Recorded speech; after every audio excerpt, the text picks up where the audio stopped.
Live? All right, guys. Well, I'm here with the excellent Marvin Marquez and the highly sought after Sean Dittmer. Sean, how you doing today, my man? Doing awesome, man. How are you? I'm doing awesome. Really awesome to have you here. Really grateful for the opportunity to, kind of pick your brain about some of the ventures we do in real estate and what it took to become where you are today. So really, really awesome to have you here and excited to ask you some questions. You about ready for that? I'm ready. Let's do it. All right, man. So I want to start with your early roots. So, Sean, you grew up in Joshua Tree, right? Yep. And I know you even worked in local pharmacies before real estate. One thing I'm curious about is how did those early experiences shape your passion for helping people and push you toward becoming a realtor? Good question. So, yep, born and raised in Joshua Tree, went through the whole school system over there, lived in Joshua Tree till I was probably like, I would say 20, 21 maybe. Then we moved to Yucca Valley. But yeah, born and raised in Joshua Tree, local as you can get. That's it. And yeah, worked at local businesses the entire time. And pharmacy was definitely a longer stretch. So worked there for I don't know, 8, 10 years or something like that. But yeah, pharmacy was cool. It's all about it's customer service, which in that directly translates to sales, like real estate does. 100%. So you take care of your clients, they'll take care of you. And so yeah, I have a passion for helping people.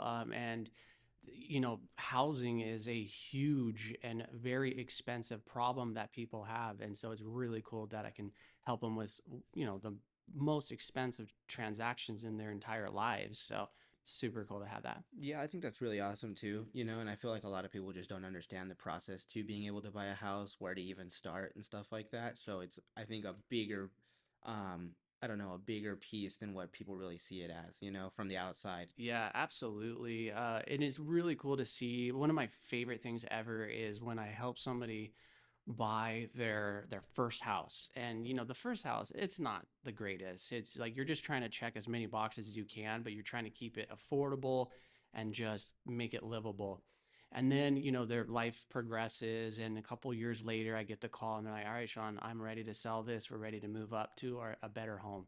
And it's so cool to see that, because you're typically dealing with a younger person who's advanced his career, and now they have Absolutely. equity. So the Yeah, entire time they have been paying their own mortgage payment and not somebody else's, and they get to see the benefits of that equity. So it's really cool that they get to go to the next house, and the next house is always more fun because now we get to do those cool boxes like the pool, the big that's right. garage, the really cool stuff. Something that comes for the actual, for them, something for them to Yep. enjoy, not just a place to stay, but a place to enjoy. Yes, I like exactly. that. It's also probably cool too because you get to really watch them grow on their journey. Yep. You probably, how you said, you start with someone who's freshly buying a house, has no idea what the process is, and I can just imagine how nice it is to see that growth. So that's really awesome.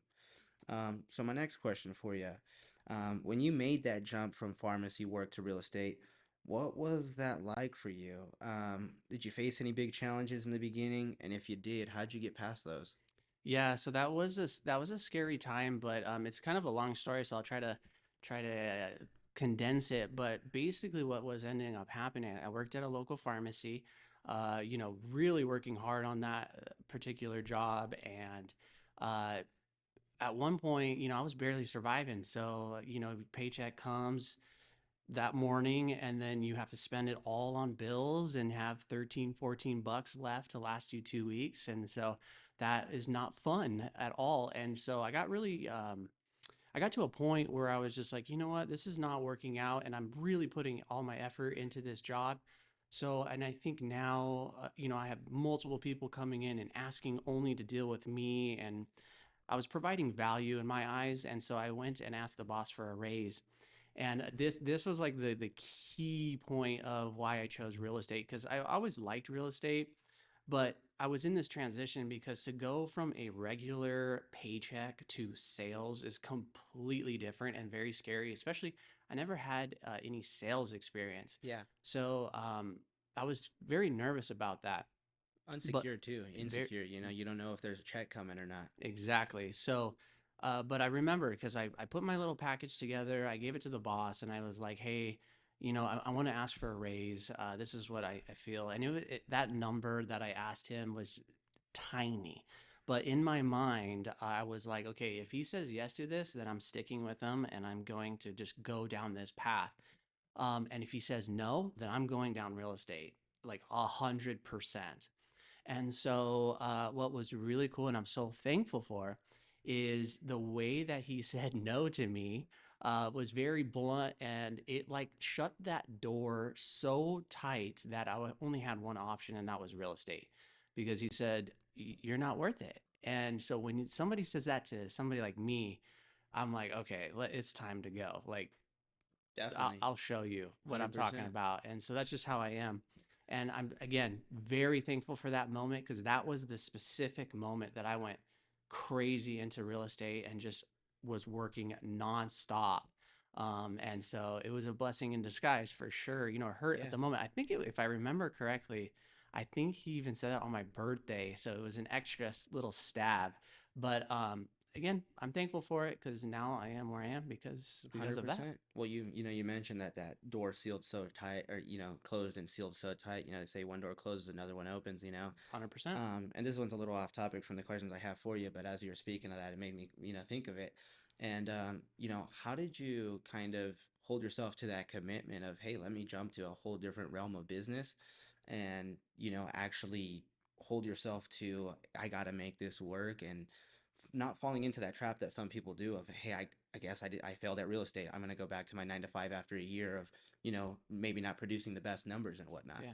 So the reality of it is, there's a couple things. First one, I wanted to prove him wrong. That was a big one, right? Because I'm like, I got this, I can do it. So going back was no option. That wasn't even an option. And then the second thing is, I had no backup plans. I had no nothing. It was this or nothing. And so there's that old saying, if you want to, or that person who like, if you want to take over an island, get all the troops there and then just burn the boats, right? That's And right. that's basically what I did, was just completely burn the boats. There was one option and I did whatever it took to make it work. Went to Survival Island. Yep, exactly. And I think that's just how I am. I work better under pressure. If I have a backup or a second scenario, I don't put as much effort as I do when there is no options, and I thrive under that. So it worked well. That's unique, man. Love to hear that. So fast forward in just a little bit, you building CNS Real Estate, you eventually co-founded the Cam Wortman and Sean Dittmer real estate team. What sparked that move, and how has having a partner helped balance out your strengths? Yeah, so that was a big thing because teams in this area weren't really that big when we first started it. There was, people try it and they just kind of peter out and just doesn't work, or they Definitely. break up. So teams are a difficult thing because there's lots of expense in real estate, and you have to have somebody by your side that's 100% committed as well. And then so that was difficult, but early in my real estate career, I joined coaching because. Um, this is a very tough business. And when you're in a small community like this, the other established agents, they don't really want to help you out too much because, you're directly hurting their business if you grow pretty big. And so I understand that, respect that, but I was just not getting any direction on like what I needed to do. I was like, hey, I have this shovel. You tell me where to dig, I'll dig, so to speak. Just Love tell that. me what to do and I will do it. But nobody was really sharing. I had a couple of people that really helped the logistical side of things and the contract side of things to help me do that. But The surface level stuff. yeah, that's just the regular transactional things. But Mm-hmm. you're building a legitimate business in real estate, and there's so much more to it. So I needed help. So I went early into coaching. I remember I had no money to do it, but I was sold and I signed up for it.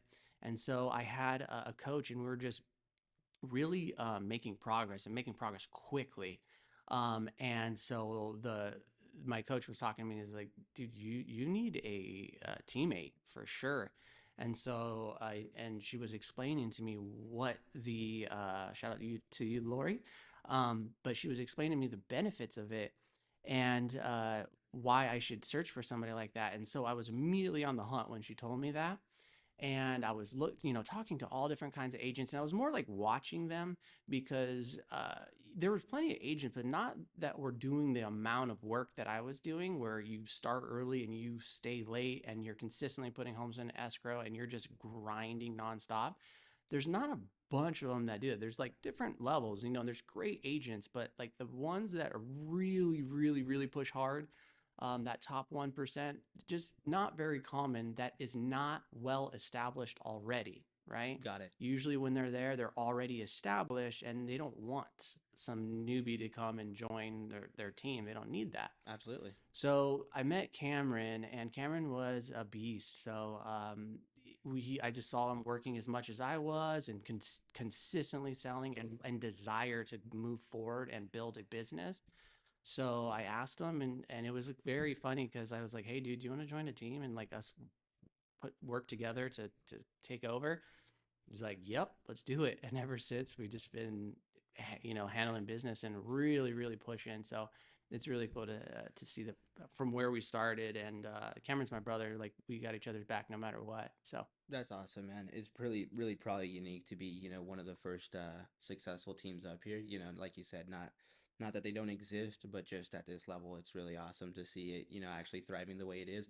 And me as the interviewer coming in as how you said, some people don't want to bring in a brand new agent and teach them from the ground up. I'm speaking from that experience here myself. So yeah, that's really awesome that I even get to take part in that. So thank you for that personally. my pleasure, man. And you know, as far as the strengths that each one of you guys have, how does that help you guys? Yeah. You're strong in certain categories, he's strong in other ones. How do you guys combine those to make it successful? That I think that is the biggest key to our success, is that we're polar opposites when it comes to strength and weaknesses.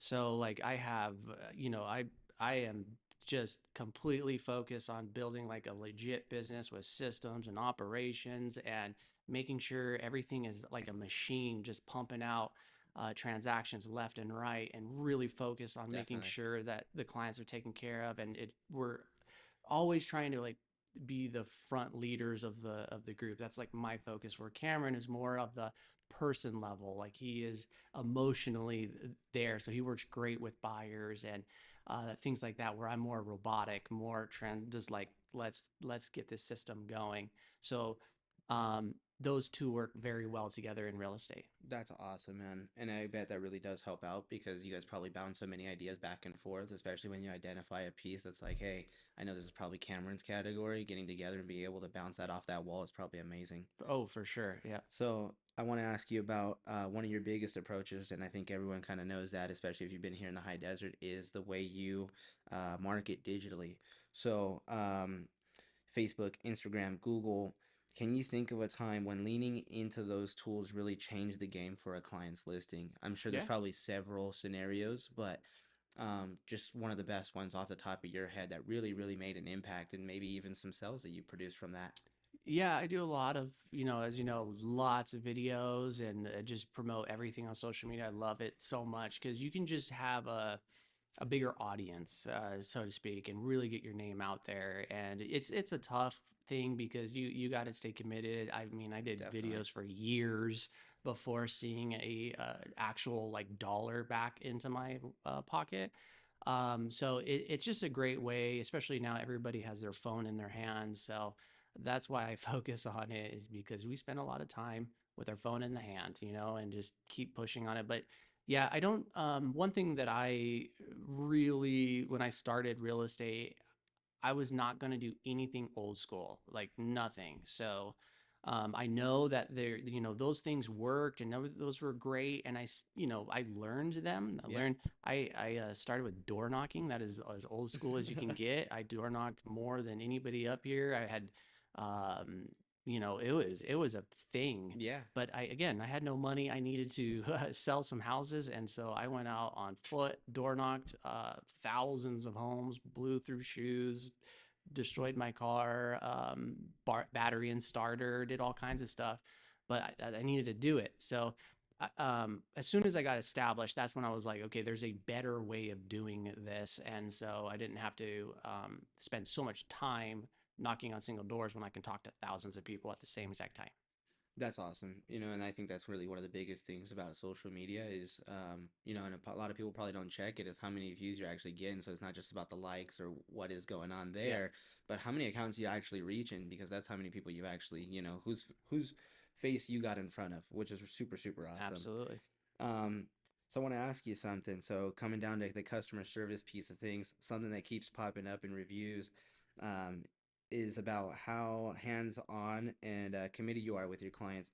How do you make sure people feel genuinely cared for during a deal? And do you have a story where going above and beyond really made that difference for you?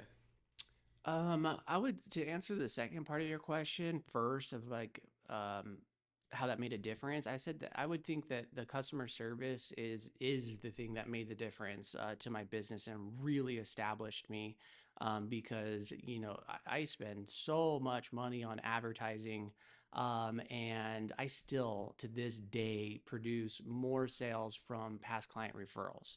So, taking care of your clients is by far the most important thing in your business because they can then refer you to their friends, their family, to everybody. So, if you take care of your clients, then they'll take care of you. It's tried and true. It's been like that forever. So, I always would focus on that. I did that back in the pharmacy days, and it it's awesome to really take care of them. The biggest, and then answer your first part of it, how to do it is make sure that they're heard, right? Understand, don't just they're telling you something. Dig deeper. Like ask, okay, so why is that important to you specifically? Oh, it's because of blank, blank, blank, and you can understand. Okay, this makes more sense. I'm going to focus on things that are more important to that client, so um, they feel happy. Yeah, it helps you kind of, I guess, connect on a little bit more of a deeper level, to Yeah. have get a better understanding. It's not so generic. Yeah, and like let's be real, like selling or buying a house, it's not a fun experience where it's like, yes, this is so amazing. It's very stressful. Scary. It's scary. It's expensive. There's a lot of emotions going on. 100%. So I just want to try to make that as nice and comfortable as possible, so that way they can complete the transaction and ultimately accomplish the goals that they originally hired me for. That makes perfect sense. And I think a big piece of it too, especially when you relate to, the referrals from friends and family, it's all down to a positive experience. It's the same way that we refer someone out to a good restaurant or something Yeah, like that. If you gave someone that positive experience, they want their people to have that same positive ex- experience. yes, So I exactly. can definitely see how it goes the extra mile for you there. And it's obviously, leads right into my next question, because it's no doubt the reason why we're interviewing today is because of the level of success we've seen, and we want to learn more about how you got there, right? So you've closed, I think it's over 560 cells, probably much more than that, and I think it's 170 million in volume. That's absolutely huge. What has kept you consistent at that level, and how do you juggle that many deals without losing the personal touch? Yeah, so those 560 deals, those the only we could only track like 5 years at a time. Before when I was first starting, I didn't really Yeah, track those numbers as well as I do now. 100%. So those are in the last 5 years. Over 500 sales, which is awesome. Love that. That's a lot of It's sales. huge. And uh, it was just basically a way of me just really challenging myself to see how many homes can I sell. Like okay, cool. I did one this month. Can I do two? Okay, I did two. Can I do three? Okay, can we do six? Keep Okay, leveling it up. can I do 10? And so it's really cool because every time it's like weightlifting. You start at a certain weight and it's so heavy, and then you keep at it and you keep at it, and you can start adding more plates and more weight onto that bench press, and you would be surprised on just how Yeah, far you can go. And that's the same with business, is if you stick with it and you then start building your systems around it, that is how you do it so big. And the reason why I can sell so much is because I have much more staff than your average realtor does here in town. So you have to build a large system. You have to have a large amount of employees to help out with that workload, because again, customer service was everything to me. So I needed to make sure that while I'm growing, I'm not sacrificing customer service. Yeah. So You're it's not sacrificing the quality for the quantity of it, trying to correct. make sure Yeah. they both stay, par together. Correct. Yeah. That's awesome. And how do you think, having now today, having the team that you have today compared to, when you first started out, not having any support, how has that, contributed to you, and what do you think really helps you with that? It's everything. So when you're going back a little bit, when I first started at Capitus Real Estate, shout out to them for taking me on at the very beginning. And they really helped on the coaching. One of the owners there, he really helped on the coaching on how to like sell house how to sell homes.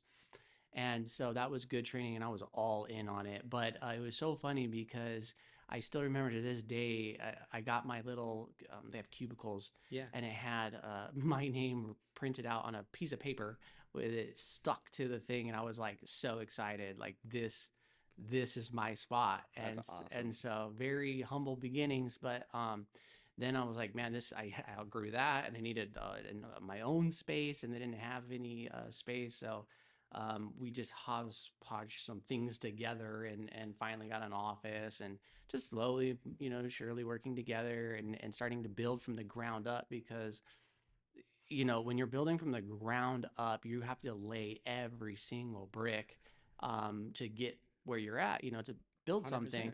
100%. And sometimes you have to tear it down. So that was the big thing, is the help with my coach was really like trying things, really, really trying, not just for a moment, but pushing hard to see if that actually works or not.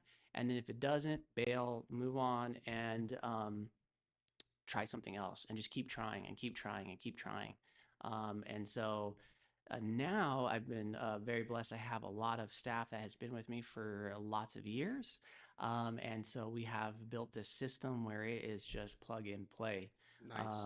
And yeah, we sell some homes. Like everything else, man. Systems. Every business is a system. Yep. It's tried and true, like you said. So let's move into navigating the high desert market. The high desert market's kind of its own beast with tourism, seasonality, and tight inventory. What shifts have you been seeing lately, and what's your go-to advice for clients navigating that right now? Yeah, so as of right now, is the end of June, right? End of July. July, excuse me, end of July 2025. Right now, this is an opportunity for buyers. So, like before, we went through the COVID situation, and that was the time to sell for sure. You had sellers making a lot of money. I feel like this area was very behind on prices. We're in Southern California, Yeah, we're an hour from the snow, or 2 hours from the beach, 3 hours to Vegas, 4 hours to Vegas. yeah, Like you are close to everything. 100%. So I feel like this little area was so not known about, and the prices were so incredibly cheap for so long. And then COVID really shined a light on the Joshua Tree area more than the normal, and it was a free for all. It was a frenzy for people who were wanting to do short term rentals, and so they were paying a ton of money. And so I went through all of that, and that was great. And then now we're in the opposite side of that, where now the market has corrected dramatically. Definitely. The prices have gone down dramatically. Interest rates are so much more expensive, and there's like all these factors that are causing the market to be in the buyer's favor. And Yeah. these cycles are normal, right? There's always a good sell time and a buy side, and middle ground. But as of right now, for there's so many people that were telling me I'm gonna wait for the market to crash and then I'll buy. When it was crazy, this is your time. Yeah, this is Like about the crash this, here. this is it. And we're not gonna see a crash, I don't think. Knock on wood. But like we have seen a big correction, and for all those people who waited, like this is the time to do it. You're having buyers, actually go under asking. They're willing to pay the closing costs. They're willing to handle stuff that before a couple years ago they would be like, nope, take it or leave it. And you're dealing with all these cash people. So right now, for a regular person, this is a phenomenal time to buy. And you're starting to see the investors that they completely bowed out of the market. They're like, this is crazy too saturated. They're all Slowly coming back. they're back now, Yeah, and you're starting to see them pick up some really decent deals. they're trying to get a repeat of 2020 and 2021 in the next 5 6 years when Yeah, that completely returns again. and I really think that we're going to see some type of correction with the interest rates. Right now, they're very high. And I think we're going to see a correction with that. So the people who bought now, at that low price, yes, their interest rate is higher than normal for sure. But man, when it drops, just refinance it and you'll be good. Then you'll get best of both worlds. That's right. Take care of Because business the right way. during COVID, the prices were incredibly high, but the interest rates were low. And so, I Which one mean, do you want? which one do you want? Right now, you have an opportunity to potentially do both. So, That's right. Never thought about it that way, but that's a really good way to put it. So just for a second here, before we come to the end of our interview, I want to go back to something that I kind of came across, and it really made me laugh and kind of smile a bit. But it's this review, and it's someone mentioned needing an acrobat to check an attic crawl space during an inspection, and you already had the guy lined up. What's the story behind that? And does that kind of sum up your approach to taking care of the details and your client commitment? yeah, so like that's one little example. That's not a great story because it was one of the crawl spaces that are really small, Yeah, right? And so you needed to find a skinny home inspector to be able to get in there and like actually go in and go in there because you have some that will just literally poke their head up there and everything's good. everything's good and that's it. But this again, going back to what I was talking about, this particular point was very important to this buyer. So by listening to this buyer and saying like, I'll find you a skinny person to get up there, then I listened to their needs, took care of it, got it all lined up, and got it done. And so there's all kinds of crazy stories over the years of things that are madly, madly important to them that kind of don't that average people wouldn't care about. But that's what I love. Just those little details that mean the world to the clients, taking care of them, and 100%. Just like you said, not sacrificing that quality just for the quantity of it. yep. And yeah, I just want to say thank you to everyone for tuning in today. But before we go, Sean, I just want to ask you, do you have any words of motivation, any words of advice for anyone looking to start their own business or get into the real estate game today?